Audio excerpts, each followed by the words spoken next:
Bonjour à tous, je suis très contente de vous retrouver aujourd'hui pour cette troisième session de ce WinDev Tech Tour 2023.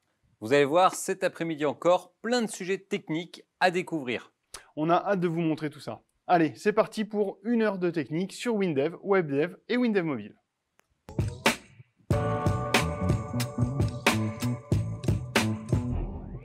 Alors aujourd'hui, on va voir le champ Kanban en mobile et comment gérer des droits sur le Kanban.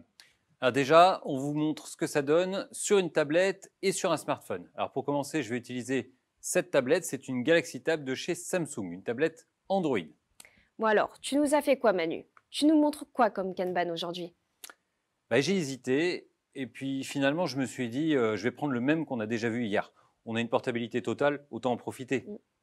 Donc j'affiche l'écran de ma tablette. Le voilà. Et je lance l'application. Et je retrouve notre champ Kanban, donc le même qu'on a déjà vu en WebDev et en WinDev. Voici la version WinDev mobile. C'est le même champ, il se programme pareil et il se comporte pareil. Alors sur une tablette, bien sûr, il est tactile, donc je me déplace dans les listes avec le doigt. Avec un appui long, je peux saisir une carte pour la changer de liste. Allez, à moi maintenant. Moi, je vous montre la version iOS sur un iPhone. J'affiche l'écran de mon iPhone sur l'écran du PC. Donc voilà mon iPhone ici à droite. Et je lance l'application. Voilà le champ Kanban sur iPhone. Alors ce qui saute aux yeux, c'est que le Kanban sur téléphone, il ne présente qu'une seule liste à la fois. Passer d'une liste à une autre, facile, un balayage horizontal. Et les déplacements des cartes, c'est pareil, un appui long, et on déplace. Pour passer dans le mode d'affichage téléphone, il y a juste un paramètre à positionner. Bien, je charge le projet et je vous montre ça tout de suite. Donc là, je suis dans l'environnement de WinDev Mobile. Donc voilà la fenêtre du Kanban. Et vous le voyez, elle comporte deux agencements. Un agencement tablette et un agencement smartphone. Alors je vous le rappelle, les agencements, c'est le moyen que vous offre WinDev Mobile pour que votre appli soit responsive. Vous définissez vos agencements en édition, selon la taille, l'orientation ou le device. Vous pouvez même faire un agencement Android et un agencement iOS. Et vous placez vos champs comme vous voulez dans chaque agencement. À l'exécution, WinDev Mobile affiche automatiquement l'agencement adéquat. Pour adapter l'affichage du Kanban au smartphone, c'est dans les propriétés du champ, dans l'onglet Détails. Donc il y a un petit picto en haut à droite de la propriété qui définit le mode d'affichage. Et ce picto, il indique que cette propriété peut prendre des valeurs différentes en fonction de l'agencement. Donc allez, je clique dessus. Et vous le voyez, j'ai personnalisé le mode d'affichage pour chaque agencement. Donc, quelle que soit la taille de votre écran, vous personnalisez l'affichage de vos Kanban. Allez, on continue. On continue avec une question qu'on nous pose régulièrement. Une question, alors sur le Kanban en général, pas particulièrement au mobile, c'est comment contrôler les droits d'action sur le Kanban. Par exemple, dans notre appli d'immobilier, on veut empêcher un bien qui est dans la colonne prospection de passer directement dans la colonne sous compromis. Eh bien, c'est facile et ça se fait par programmation. Regardez. Le champ Kanban, il vous offre de nombreux traitements pour personnaliser son comportement. Donc là, je vais utiliser le traitement de déplacement d'une carte et cet événement, il est appelé par WinDev Mobile quand l'utilisateur déplace une carte. Donc il reçoit en paramètre la carte et la liste d'arrivée. Donc quand la carte vient de la liste prospection et que l'utilisateur la fait glisser sur la liste compromis, j'affiche un toast à l'utilisateur. Et ensuite, je fais un renvoyer faux pour annuler le déplacement. Et c'est tout. Et encore plus simple, si vous voulez simplement interdire le déplacement d'une carte, vous utilisez la propriété action autorisée de la variable KBCart. Et voilà, dans ce sujet, on a vu le Kanban en mobile et on a touché du doigt sa programmation. Le champ Kanban, c'est une application à lui tout seul. Il est facile à mettre en place, il est facile à programmer.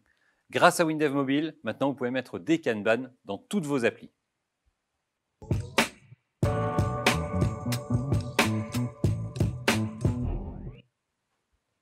ChatGPT, vous en avez entendu parler? Peut-être même que vous l'avez déjà essayé. Alors ChatGPT, c'est une intelligence artificielle. C'est un agent de conversation, c'est-à-dire un programme qui simule une conversation en répondant aux questions qu'on lui pose. Vous voulez avoir ChatGPT dans vos applications? Eh bien, je vous montre comment on fait. Alors, notre exemple, voilà. Notre exemple, c'est un vendeur de voitures, des voitures de sport d'occasion. Voilà son application. Alors, quand il rentre un nouveau véhicule sur son parc, eh bien, le commercial saisit dans l'application les caractéristiques de la voiture. Allons-y. Donc, je viens de rentrer une magnifique Lamborghini Aventador rouge. Donc, je saisis ses caractéristiques, la marque, le modèle, la couleur, la motorisation, les options. Et maintenant, pour rédiger le texte de l'annonce, je vais demander à ChatGPT de le faire. En cliquant sur ce bouton, l'application appelle ChatGPT. Elle lui demande de générer un texte d'annonce. Donc elle passe les informations qui ont été saisies, la marque, le modèle, etc. Et ChatGPT rédige l'annonce. Nous sommes ravis de vous présenter la Lamborghini Aventador de 2010, un symbole de puissance, de vitesse et de sophistication. C'est sûr que ça donne envie. Le commercial n'a plus qu'à relire, vérifier et éventuellement personnaliser le texte généré, et il valide pour le publier sur le site web. Vous avez vu? Sans m'y connaître en voiture, j'ai rédigé une annonce de fou. C'est incroyable, non? Alors attention quand même, parce que le ChatGPT, c'est super pratique pour générer du texte sur des sujets consensuels et déjà existants, comme des annonces commerciales de ce type. Mais il faut toujours relire ce qui vous renvoie. Je vous donne un exemple. L'IA, elle peut vous écrire en un rien de temps un article complet qui vous expliquera en détail pourquoi les œufs des poules sont plus petits que les œufs des vaches. Donc surtout, prenez pas tous les textes produits pour argent comptant. Ne les publiez pas sans les avoir relus. Alors, comment vous allez faire, vous, pour mettre ChatGPT dans vos applications? Sur votre PC, dans vos sites ou dans vos applis mobiles? C'est facile, hein, en W langage. Et je vous montre. Dans mon projet WinDev, j'appelle la procédure GenereText, qui est dans la collection de procédures ChatGPT, qui est elle-même dans le composant OpenAI. Alors, pour appeler cette procédure, il faut lui passer des paramètres, et les paramètres, c'est tout simplement des phrases. Soit des affirmations, pour lui donner des consignes, soit des questions. Alors, par exemple, ici, on lui donne comme consigne « Tu es un assistant qui parle français, spécialisé dans le domaine de la vente automobile ». Ça nous assure que la réponse qu'il va nous donner sera en français. Parce que ChatGPT, il parle également anglais, allemand et espagnol. Ensuite, mon application WinDev construit la question en utilisant les données de l'utilisateur. Donc, je demande à ChatGPT, génère-moi une description commerciale pour un véhicule de marque, celle que l'utilisateur a saisie, dont le modèle est celui que l'utilisateur a saisi, etc. Et voilà. Alors la procédure GenereText, elle prend également en paramètre une callback. Cette callback est appelée à la réception de la réponse. Pour vous vous en doutez, le composant OpenAI, on vous le fournit. Aspect pratique, pour utiliser le composant, il faut aller sur le site de OpenAI et créer un compte utilisateur. Ensuite, dans ce compte, il faut générer une clé secrète pour pouvoir accéder à l'API. Et cette clé, vous l'utilisez pour initialiser le composant. Donc moi, je l'ai fait dans le code d'initialisation du projet. Alors attention, cette API, elle est payante. Le tarif actuellement, il est d'1 centime pour 5000 mots envoyés ou reçus. Un truc à savoir, dans une conversation, il faut renvoyer la totalité de la conversation à chaque échange. Donc là, ça peut vite grimper. Alors pour vous aider, chaque appel de l'API vous donne votre consommation courante. ChatGPT fait la une de l'actualité depuis quelques mois. Comme les autres IA génératives, c'est un véritable bond en avant. Elle trouve des applications dans un nombre impressionnant de cas. Génération de texte, résumé de texte, robot de conversation, analyse de contenu. Dans tous les cas d'exploitation de données existantes, les possibilités sont énormes. Et vous, vous le proposez très facilement dans vos applications et vos sites grâce au W langage.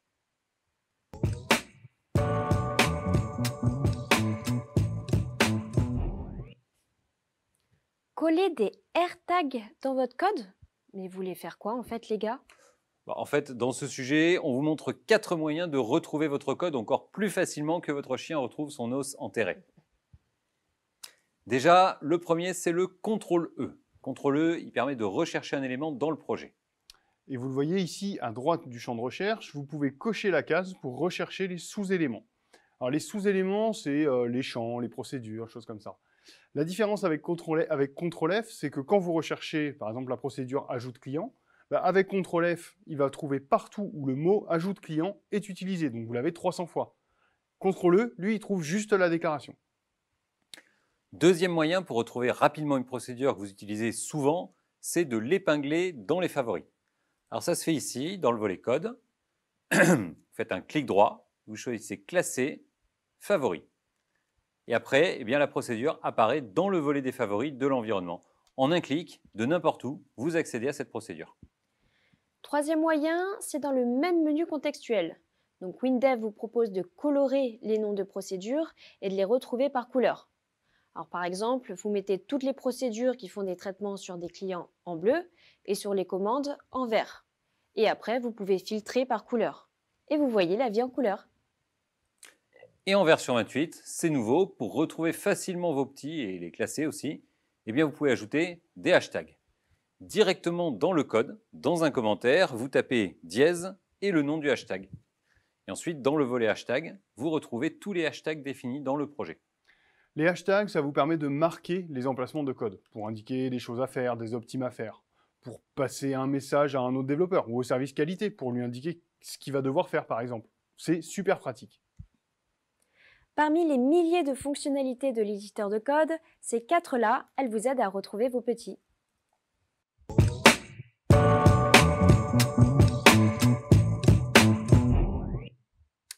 Un système de contrôle des sources, c'est indispensable. Un système de contrôle des sources, c'est indispensable.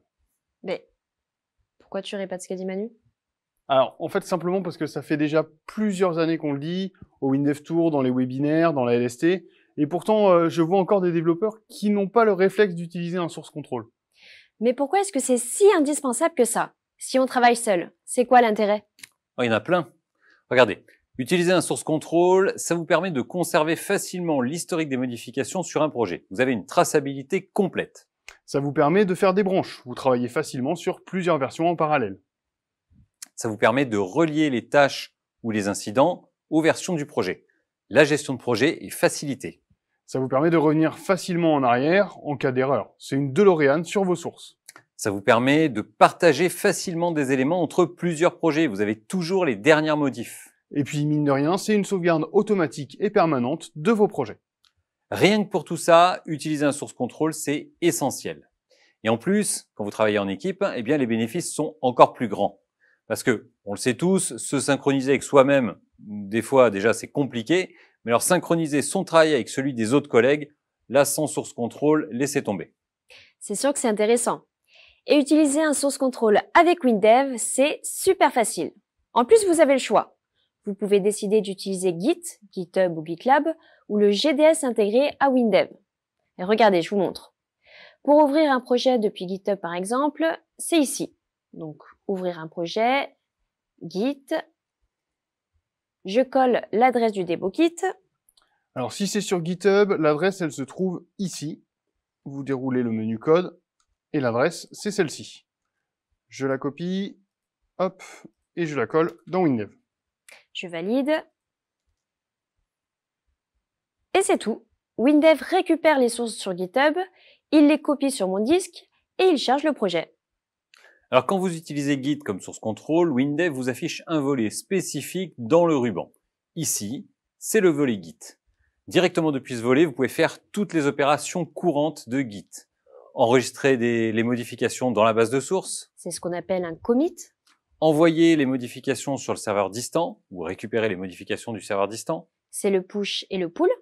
Vous pouvez aussi annuler vos modifs en cas d'erreur. C'est le revert. Ou encore consulter l'historique des modifications. Et bien sûr, gérer les branches du projet. Bon là, on a parlé de Git. C'est vrai que c'est un source control assez répandu. Mais quand vous travaillez avec WinDev, vous avez en standard le GDS. Le GDS, c'est le source control de WinDev. Il est intégré, il est facile d'utilisation, il est puissant. Et surtout, il est complètement intégré dans WinDev, WebDev et WinDev Mobile. Les environnements bénéficient de nombreux automatismes quand vous utilisez le GDS. Alors pour le GDS aussi, vous bénéficiez d'un volet spécifique dans l'environnement. Il vous offre un accès direct à toutes les fonctionnalités du GDS. Extraire un élément de la base pour le modifier, réintégrer un élément dans la base, la comparaison de versions, l'historique, les branches. Le GDS, vous l'hébergez en local sur votre poste, en réseau, ou encore dans le cloud, sans administration. Alors chez GDS Drive, à partir de 2 € par mois, vous avez un GDS mutualisé, accessible de n'importe où. Ou encore, avec une plateforme de développement chez PCS Cloud, si vous préférez un service dédié. Maintenant, je vais vous donner 4 conseils concrets pour profiter au maximum de votre GDS. Premier conseil, réintégrez souvent vos modifications. Donc chaque fois que vous terminez une modification, réintégrez-la dans le GDS. L'idée, c'est je corrige un bug, je réintègre. Je finis une fonctionnalité, je teste, elle marche, je réintègre. Et comme ça, vous aurez un historique plus découpé et plus facile à lire. Deuxième conseil, mettez toujours un commentaire de réintégration. Par exemple, mise à jour de la règle de calcul des taxes pour le Mozambique. Sinon, quand vous voudrez chercher dans l'historique du projet, ça sera l'enfer. D'ailleurs, WinDev peut vous aider à ne pas oublier. Il vous suffit de mettre en place une politique de réintégration. Donc ça se définit ici, dans l'administrateur du GDS, dans les propriétés du répertoire, vous faites clic droit, politique de réintégration. Et il suffit de cocher la case ici, un commentaire doit être saisi. Comme ça, plus d'oubli. WinDev ne vous laisse pas réintégrer sans saisir de commentaires. Et puis vous le voyez, il y a plein d'autres bonnes pratiques dans la politique de réintégration. Pas d'erreur, pas de warning, être associé à une tâche ou un incident, etc. Troisième conseil, associez la fabrique logicielle avec le GDS. Je vous rappelle, avec la fabrique logicielle, vous automatisez les tâches récurrentes. Par exemple, récupérer les sources du projet, recompiler, créer l'install et mettre à jour le serveur de test. Vous mettez ainsi en place ce qu'on appelle une intégration continue. Donc chaque fois que vous réintégrez, la fabrique logicielle exécute vos plans d'action. Et votre serveur de test est à jour.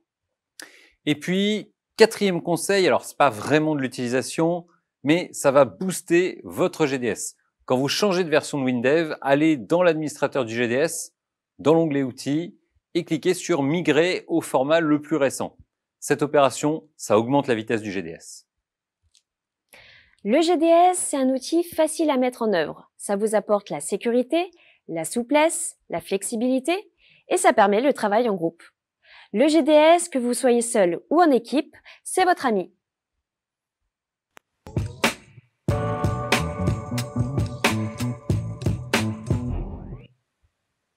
Dans ce sujet, on va reparler de web, de mise en page web et plus particulièrement de Flexbox. Flexbox, vous le savez peut-être, c'est une méthode de mise en page standard et déterministe des pages web. Flexbox, c'est des directives CSS standards de positionnement des boîtes HTML qui contiennent les champs. Et WebDev propose une interface très sympa pour utiliser Flexbox dans vos sites.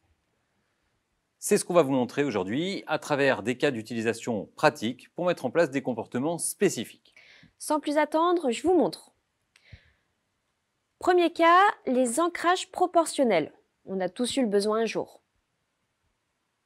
Alors regardez cette page. C'est une fiche produit pour faire un inventaire. Et elle contient des infos sur des produits.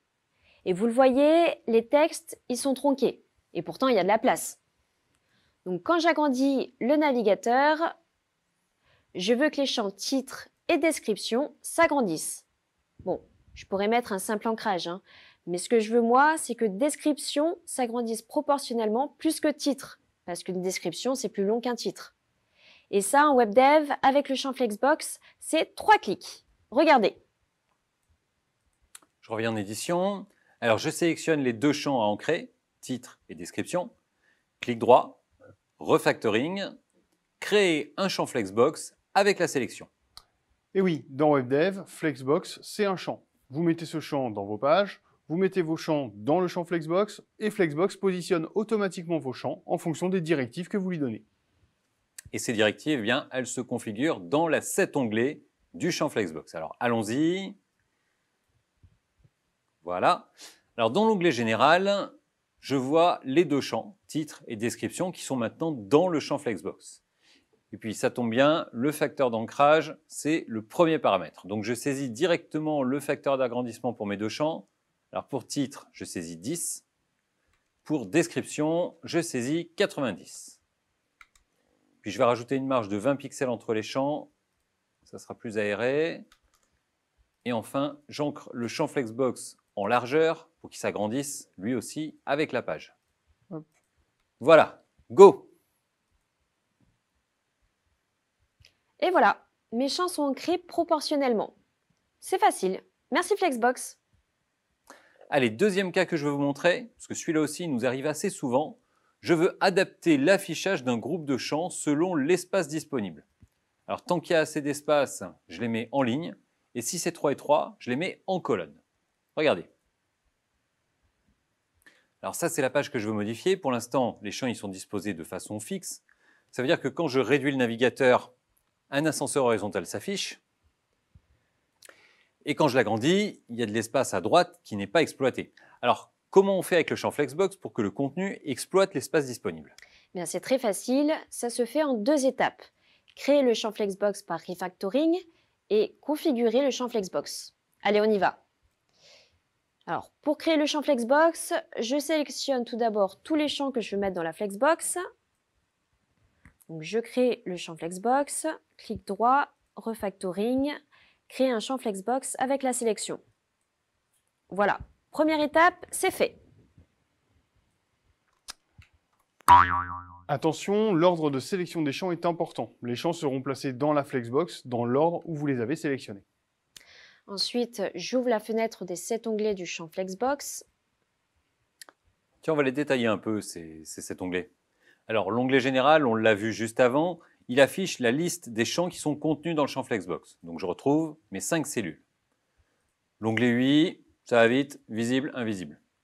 L'onglet détail maintenant. Alors, probablement l'onglet le plus important, c'est ici que vous configurez la façon dont le champ Flexbox organise les champs qu'il contient. Le premier paramètre, c'est l'orientation de la Flexbox. Est-ce qu'il doit disposer les champs en ligne ou en colonne et dans quel sens?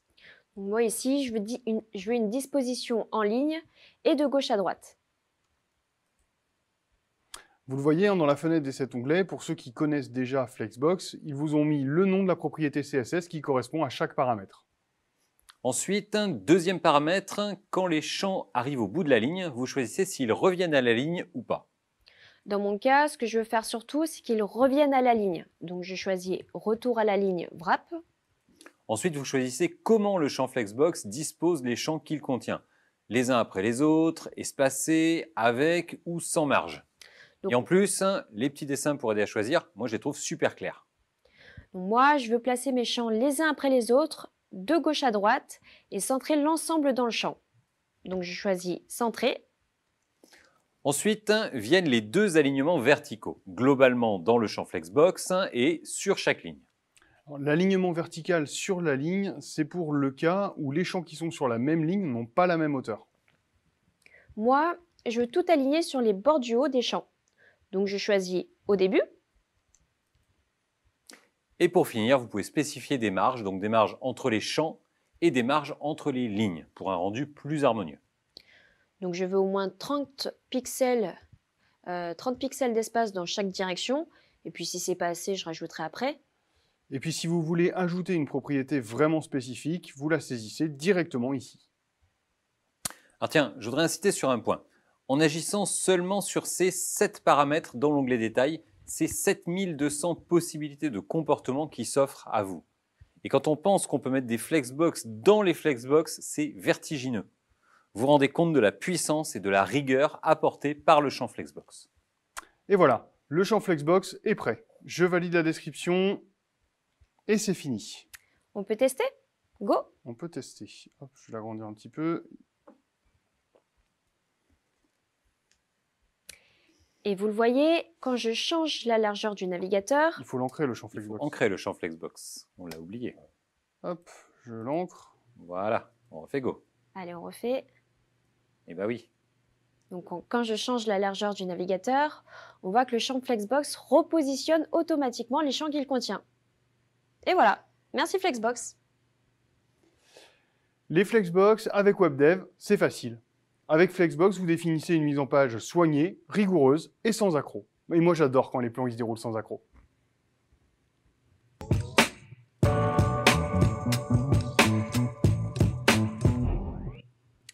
Les champs métiers, vous en avez entendu parler, vous les voyez, mais est-ce que vous les utilisez?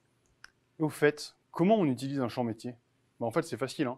Je le vois, il a l'air de faire à peu près ce que je veux, je le colle dans ma fenêtre, je fais un go pour savoir comment il marche, et là, en général, on se dit c'est quasiment ce qu'il me faut, mais je changerais bien un truc quand même.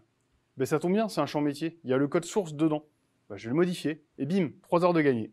Et en plus, il fait des trucs que jamais j'aurais pensé à mettre dedans.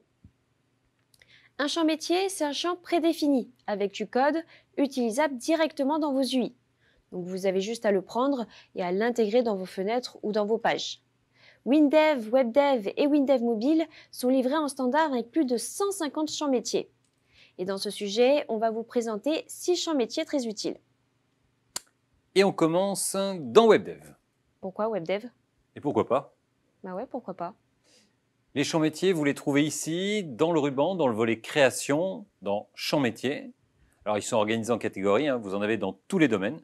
Des boutons, des compteurs, des sélections de dates, des interfaces de paiement, des champs de formulaire.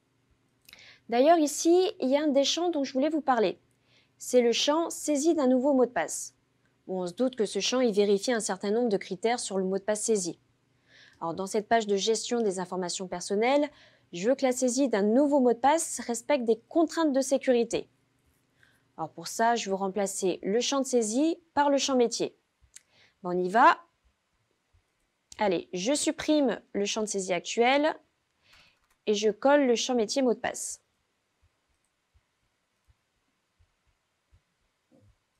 Hop.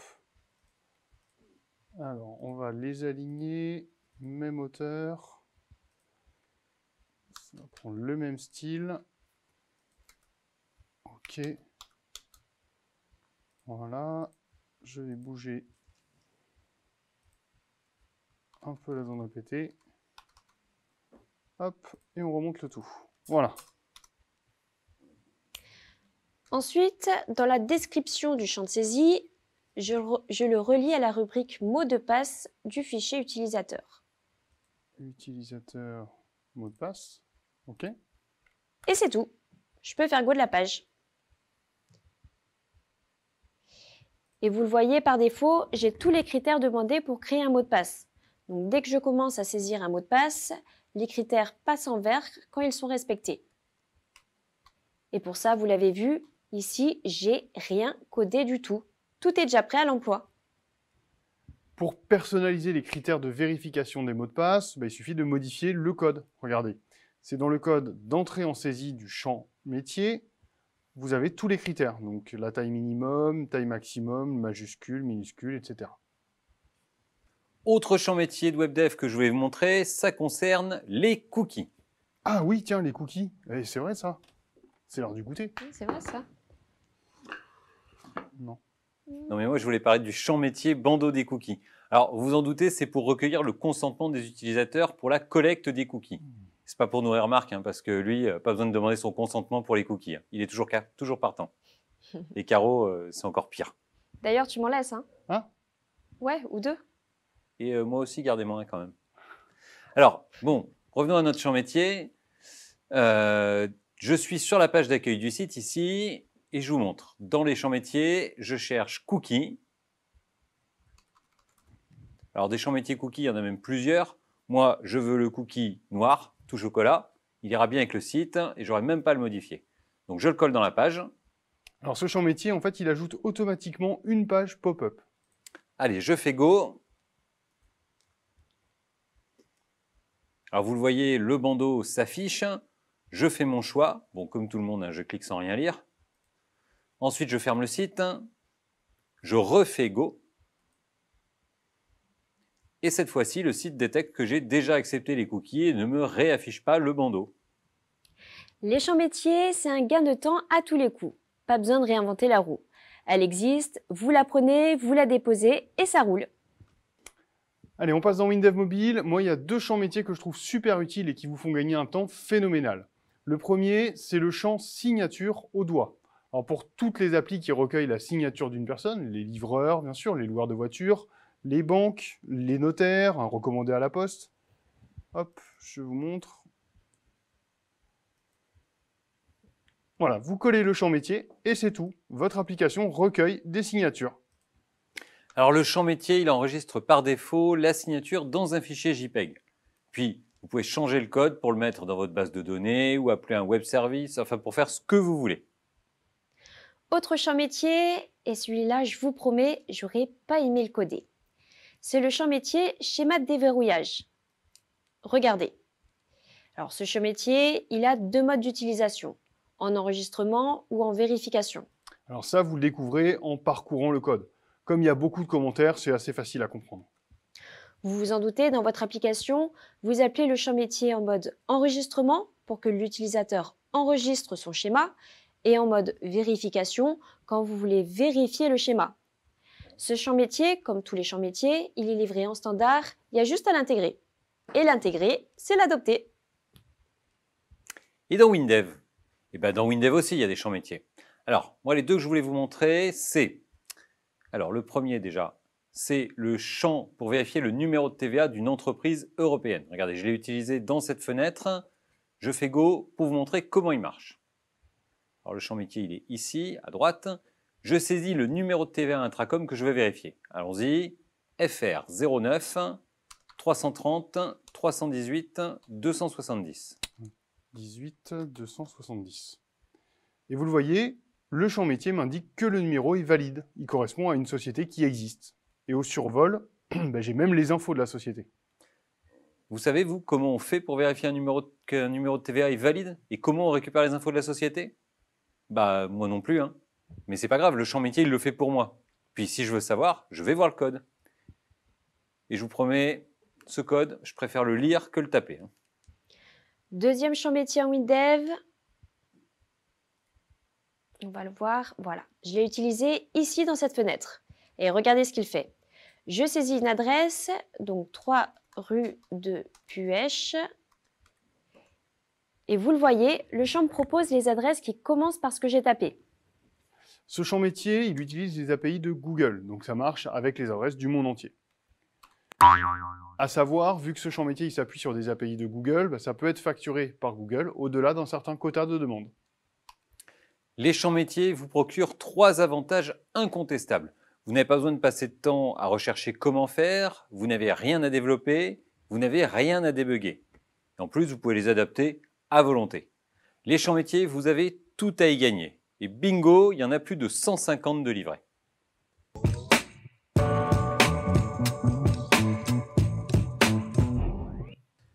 Hier, on a parlé de cluster. Un cluster, je vous rappelle, ça permet la montée en charge et la haute disponibilité. En clair, un cluster, ça duplique en temps réel ce qu'il faut dupliquer. Et ça permet d'y accéder de manière répartie, transparente et tolérante aux pannes. Alors hier, on a vu ce concept pour les serveurs d'application WebDev. Aujourd'hui, on va aborder le cluster de base de données, le cluster HFSQL. Un cluster HFSQL, à quoi ça sert? Bien, déjà, quand une machine tombe en panne, prend feu, ou qu'elle reboot toute seule pour faire Windows Update, ça n'impacte pas votre application ou votre site qui continue de fonctionner tout à fait normalement. Les utilisateurs ne sont pas bloqués, vous ne perdez pas de vente.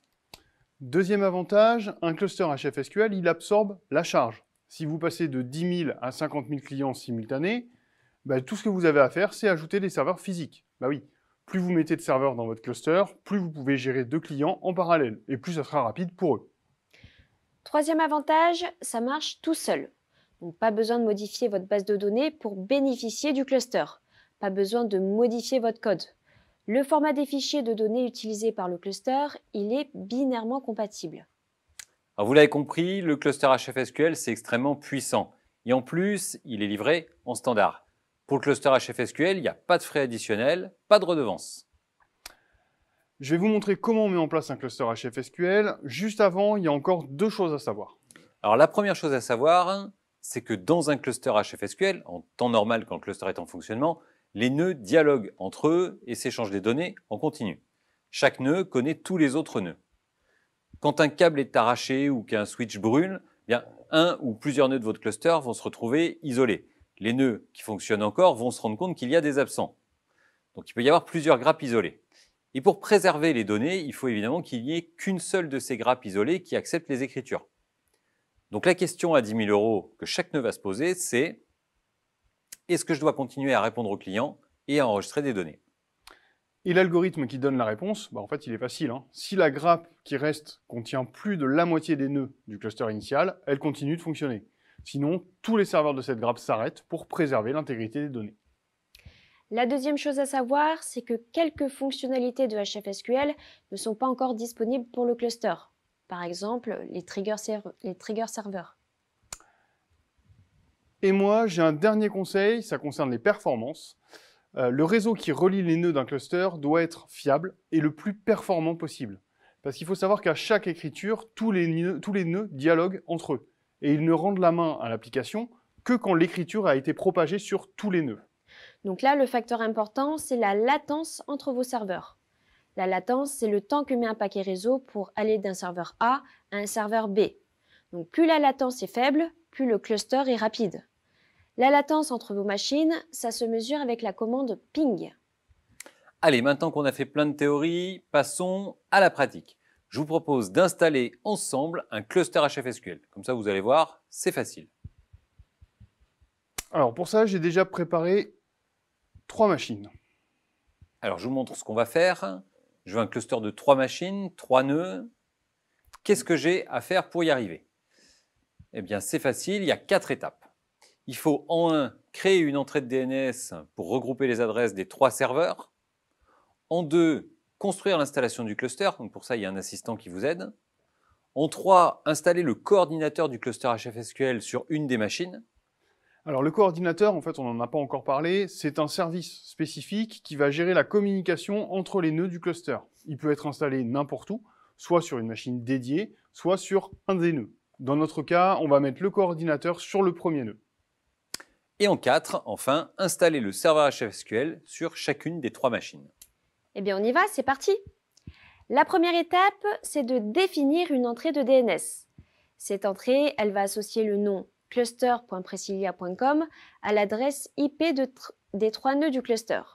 Et c'est ce nom qui sera utilisé dans la fonction HOVRE-connexion. Alors grâce à cette entrée de DNS, HFSQL va récupérer la liste des nœuds du cluster et en choisir un parmi ceux-là. Alors l'entrée de DNS, je l'ai déjà créée, je vais vous montrer. Hop, je vais ouvrir une ligne de commande et je vais taper nslookup de cluster.presilia.com. Et vous voyez, je récupère bien les 3 adresses IP de mes 3 serveurs. Deuxième étape, préparer l'installation de mon cluster. Donc pour ça, j'ouvre une session TSE sur le premier serveur. Voilà. Donc j'ai déjà téléchargé le pack du cluster HFSQL depuis le site de PCsoft. Je lance l'assistant.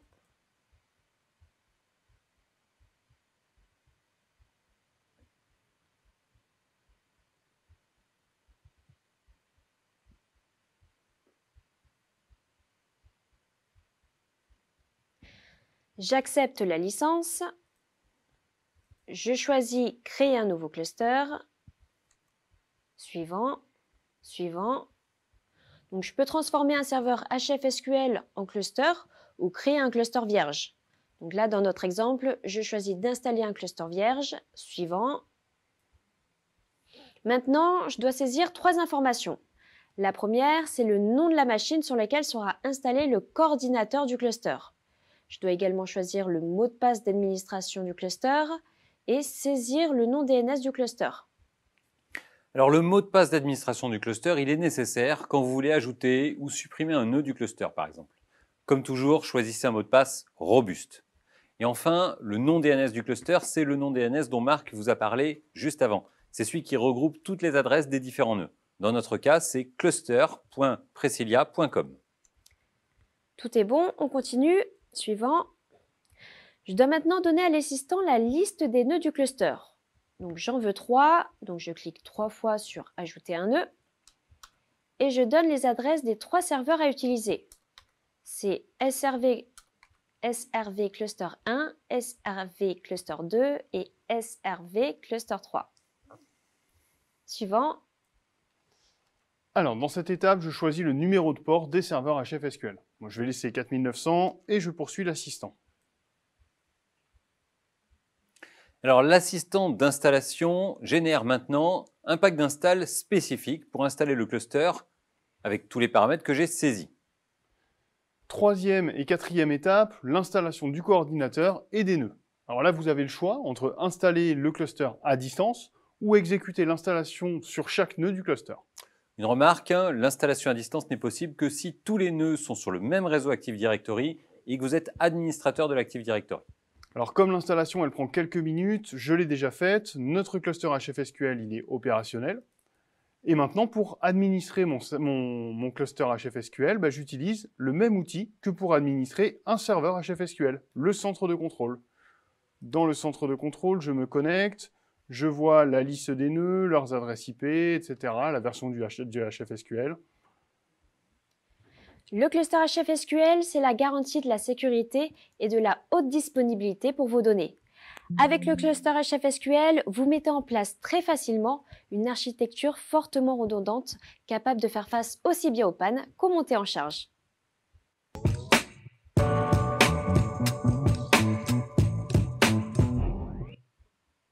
Allez, on se détend 5 minutes, on reprend notre liste des 20 nouveautés de la version 28 qui vous ont peut-être échappé. Et aujourd'hui, on commence avec les 3 nouvelles actions de la fabrique logicielle. Alors je vous rappelle, la fabrique logicielle, c'est le moteur d'intégration continue de WinDev. En version 28, vos scripts d'intégration continue, ce qu'on appelle les plans d'action de la fabrique logicielle, gagnent 3 nouvelles actions. L'ouverture et la recompilation d'un projet de version antérieure, la génération du dossier technique de développement et le déploiement de l'installation dans votre store privé. Ça fait encore moins de manip à faire à la main. Allez, on continue avec une autre nouvelle fonction WLangage très utile, Pick Capture Lasso. En une seule fonction WLangage, l'utilisateur peut faire une capture d'écran au lasso. Donc l'application récupère le résultat dans une variable de type image. Et il y a même encore plus fort, c'est Pick Capture Lasso OCR, qui fait la même chose et qui en plus extrait automatiquement le texte de l'image. Donc au lieu de renvoyer une image, la fonction elle renvoie un texte. Allez, on continue notre inventaire des nouveautés vraiment sympas et que vous n'avez peut-être pas remarqué, avec une nouveauté pour ceux qui font de l'Android. Oui, cette nouveauté, c'est le support natif du langage Kotlin dans WinDev Mobile. Kotlin, c'est un langage de programmation pour Android. Et en version 28, vous pouvez saisir du Kotlin directement dans l'éditeur de code de WinDev Mobile. La nouveauté suivante, c'est du WebDev, c'est du code navigateur. Elle concerne les automatismes de procédure. Les automatismes de procédure, c'est ce que WebDev peut faire automatiquement sur une procédure. Par exemple, la lancer à intervalles réguliers. Et ça y est, en navigateur, vous les avez aussi. Number 5, Mambo, c'est encore une fonction WLangage. C'est la nouvelle fonction JSON Valid. Alors JSON Valid, elle permet de vérifier qu'une chaîne de caractères contient un document JSON syntaxiquement valide. Vous l'utilisez avant de l'affecter dans une variable JSON. Ça, c'est une nouveauté particulièrement utile quand vous échangez des documents JSON entre plusieurs applications. 6e, une très belle nouveauté de WebDev 28, particulièrement pour nos amis hébergeurs, l'API du serveur d'application. En version 28, il devient possible de piloter par programmation le serveur d'application WebDev. Vous pouvez lister les connexions, déconnecter un utilisateur, bloquer ou débloquer un site, créer un compte. Vous faites ce que vous voulez. Alors, Manu a dit pour nos amis hébergeurs, mais pas que. Cette nouveauté, elle servira aux admins réseau et à toutes celles et ceux qui déploient des sites en fait.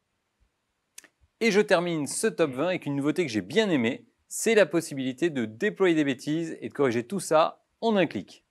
Si vous vous rendez compte un peu tard qu'il y a un souci dans un site que vous venez de déployer, il est maintenant possible de revenir à la version précédente.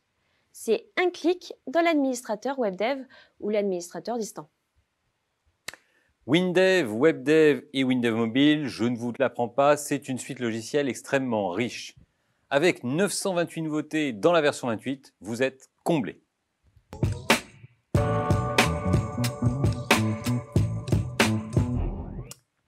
Et maintenant, c'est l'heure du 3 minutes, le célèbre 3 minutes de Marc. Alors, qu'est-ce qu'on va lui faire faire aujourd'hui?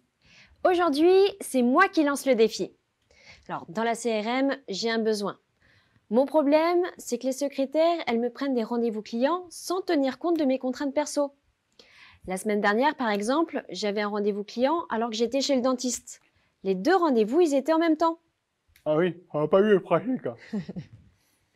Mes rendez-vous perso, je les note dans l'agenda de mon téléphone, donc mon agenda Google, et l'agenda de la secrétaire, celui de la CRM, il n'est pas connecté à mon agenda Google. Évidemment. Du coup, ce que tu veux, c'est une appli connectée à ton agenda Google qui affiche tes rendez-vous perso dans la CRM. Du coup, les secrétaires, elles pourront te prendre des rendez-vous quand tu es libre. Et en plus, bien sûr, il faut que l'appli elle remette à jour ton agenda perso sur ton téléphone. Ça t'irait? Ouais, c'est ça. Et ce qu'il me faut en plus, c'est que le rendez-vous dans mon agenda Google, quand je clique dessus, ça m'ouvre directement la fiche du client dans la CRM mobile. Ok. Marc, t'en dis quoi? J'en dis que vous avez déjà mis plus de 3 minutes à m'expliquer ce que vous vouliez. Et moi, vous voulez que je le développe en moins de 3 minutes? Bah oui, mais parce que toi, tu as WinDev. Et de toute façon, on ne te laisse pas le choix. Hein, donc, Ah bah, d'accord. Dis-moi, j'ai une question quand même. Il s'appelle comment Oui. ton agenda, Caro? C'est Agenda Caro. Ok, bon, ça c'est facile. Et ben, quand faut y aller alors. D'accord. Alors, je récapitule ce que Marc va faire en live devant vous. D'abord, il va sourire à la caméra. Voilà. Et ensuite, en 3 minutes, il va créer une application WinDev. Dans cette application, on va lire les rendez-vous de l'agenda Google du téléphone de Caro et les afficher dans un champ agenda sur le PC. Quand les secrétaires ajoutent un rendez-vous dans ce champ agenda sur le PC, l'application met à jour l'agenda Google de Caro avec le nouveau rendez-vous. Et ce rendez-vous contient un lien direct vers la fiche client dans la CRM mobile. C'est bien ça que tu veux, Caro, hein? Ouais, c'est ça, 3 minutes. D'accord. Allez, va en avant. Marc, t'es prêt? Presque. J'ai juste 2 questions quand même. La première, Caro, est-ce que tu as l'analyse de ta CRM quelque part? Parce que là, ce que je vais développer, il faut que ça soit relié à ta CRM. Mais écoute, ça tombe bien, j'avais déjà anticipé. D'accord. Et je l'ai déjà copié sur ton post. Regarde. Tu l'as copié sur mon post. Elle est ici. Ici. Ah oui, d'accord. Ok. Alors, qu'est-ce qu'il y a dans cette analyse? Il y a les clients là-dedans? Ah ouais, regarde, c'est dans le fichier client. Ah oui, là, nickel. Et deuxième chose, avant de commencer, je vais aller récupérer le code de connexion au compte Google de Caro. Alors oui, parce que pour se connecter à un compte Google depuis une application, pour accéder à l'agenda, eh bien, il faut des identifiants fournis par Google. Alors, c'était ici, dans les paramètres du compte email, ici, voilà. Je les ai déjà utilisés dans ce projet, donc je vais juste faire un copier-coller de ces identifiants. Donc les identifiants, c'est l'email du compte Google, l'identifiant de l'application et la clé secrète de l'application. Copier, et du coup, c'est bon, je suis prêt. Par contre, Marc, c'est le 3 minutes quand même. Enfin, un chrono. Oui, je vais le lancer. Ok. C'est bon pour toi? C'est bon pour moi. Allez, top, c'est parti. Je crée un projet, une application Windows, un projet vierge. Suivant, je lui donne un nom, je l'appelle Agent Caro. Ouh, ça arrive pas souvent, ça. Suivant, on est en démo, je veux pas de GDS. Suivant, je choisis une charte graphique, le nouveau gabarit 11. Suivant, on arrive à la base de données, j'indique que j'utilise une base de données existante, l'analyse c'est celle de la CRM. Suivant est terminé. Je crée une fenêtre vierge, son nom c'est Agenda. Dans la fenêtre, je crée un champ combo pour afficher la liste des clients. Donc il contient les clients, nom et prénom. 30 Et la valeur secondes. mémorisée, c'est l'ID du client. Donc nom, prénom et l'ID du client. Ensuite, j'ajoute un champ agenda. Je l'appelle AGD rendez-vous et je vais le remplir par programmation. Ah, j'ai des rendez-vous? Moi aussi, j'ai des rendez-vous.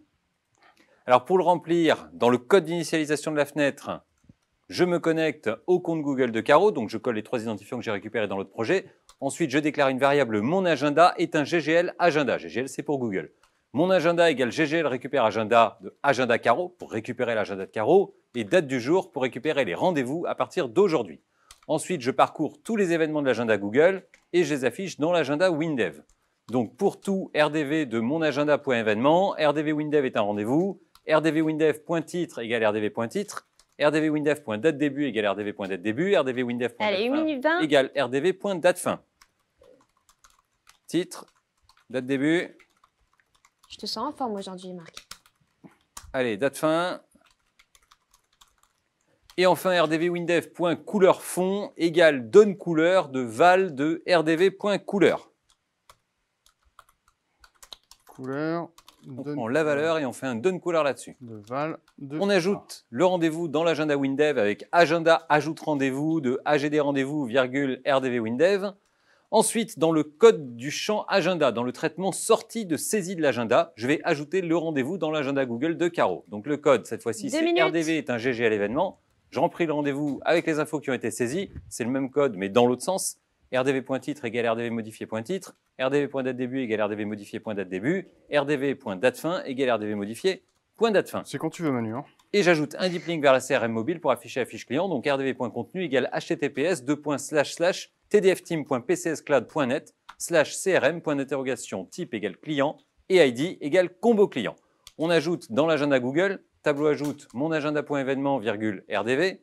Et enfin, j'envoie toutes ces modifs à Google avec GGL écrit, CNX, mon agenda.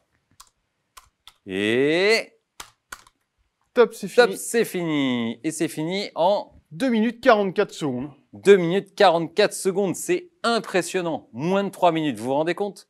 3 minutes pour créer une application qui affiche des rendez-vous d'un agenda Google dans un champ agenda et qui permet de créer des rendez-vous dans l'agenda Google avec en plus un deep link vers une appli WinDev mobile. Mission accomplie. 3 minutes, je suis fier de moi. Fier de toi, oui, c'est sûr. Et fier de WinDev aussi. Bon, c'est bien tout ça, mais je veux voir le résultat, moi. Eh ben allez. Hop, j'arrête le chrono. Je fais go. Alors, l'appli WinDev ouvre la page d'authentification Google. Donc, je me connecte. Ok, je peux fermer mon navigateur. Et voilà. C'est bien tes rendez-vous, ça, Caro? Ouais, c'est ça. D'ailleurs, demain, j'ai encore rendez-vous chez le dentiste. C'est les cookies, ça, c'est sûr. Ah, sûrement, oui. Alors, cette appli, comment elle marche? Une très bonne cliente, Madame Loge, appelle. Elle demande un rendez-vous avec Caro pour signer le contrat du siècle. Donc, dans l'application, la secrétaire sélectionne la cliente, Madame Loge. OK. La secrétaire voit les rendez-vous de Caro, donc elle peut prendre un rendez-vous à un moment où Caro n'est pas chez le dentiste. Par exemple, demain de 11h à midi. Donc demain de 11h à midi, je sélectionne la plage horaire, clic droit, nouveau rendez-vous, et je saisis donc signature du contrat du siècle avec Laure Loge. Je valide, et voilà, le rendez-vous est dans l'agenda de Caro. Eh bien, c'est ce qu'on va voir. J'affiche l'écran de mon téléphone. Voilà. Je vais ouvrir mon agenda. Donc là, je vois le rendez-vous pour la signature du contrat du siècle. Donc je vais dans le détail du rendez-vous. Et là, j'ai un deep link. Donc je clique dessus. Et hop, ma CRM mobile s'ouvre directement sur la fiche de la cliente. Incroyable! Eh bien, je crois qu'une fois de plus, on peut dire bravo Marc. Et moi, je crois qu'une fois de plus, on peut dire bravo WinDev. Voilà, vous avez vu, en 3 minutes, Marc a créé cette application. En 3 minutes, c'est ça la puissance de WinDev, une vitesse de développement incomparable. Vous réalisez le temps que vous gagnez avec WinDev. Et voilà, on termine cette édition du WinDev Tech Tour 2023 sur ce beau 3 minutes. Merci à tous. Je sais que vous avez été vraiment très nombreux derrière vos écrans à nous suivre. Si vous avez des questions techniques sur ce WinDev Tech Tour, windevtour@pcsoft.fr. Et pour récupérer le code source des exemples qu'on vous a présentés, surveillez votre boîte mail. Et si vous regardez cette vidéo en replay, le code source et le support de cours se trouvent dans la LST 132. Merci à toutes et à tous pour votre participation et je vous dis à très bientôt. Merci à tous de nous avoir suivis. Bon après-midi, bonne journée ou bonne soirée selon l'endroit du globe où vous vous trouvez. Et à bientôt. Merci à tous et au revoir.